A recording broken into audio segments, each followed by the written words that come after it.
ئارەزم هەیە بۆ تەواوی موسڵمانان هیوادارم هەمووتان دڵتان نەرم بێ لە بەرامبەر یەکتری گیانی لێبوردەییتان هەبێ لێکتر ببورن دەبینی هەر ڕقنە و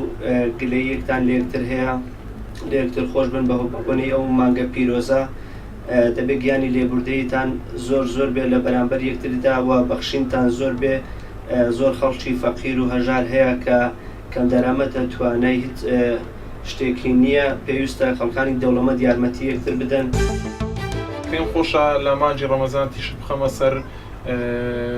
بابەتێک ئەویش تووڕەبوونی ئەو کەسانەیە کە لە مانجی ڕەمەزان بۆ نمونە ئێوارەیە دەبینی سیاقی سیارە دەکاتن ئۆتۆمبیلەکە سەر لێ دەخڕی زوو بگاتەوە ماڵەوە خۆی لەوی تووڕە دەکات لەوی تووڕە دەکات لە ئەسڵدا ئەگەر تەماشا بکەینێ خۆی لا تۆ بە ڕۆژینی بۆیە دەبێت ئارام بگری سەبرت هەبێ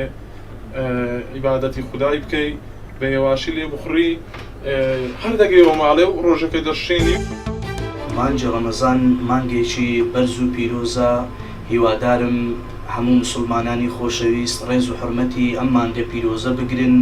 ئەم مانگە مانگێکە پڕ خێر و بەرەکەتە.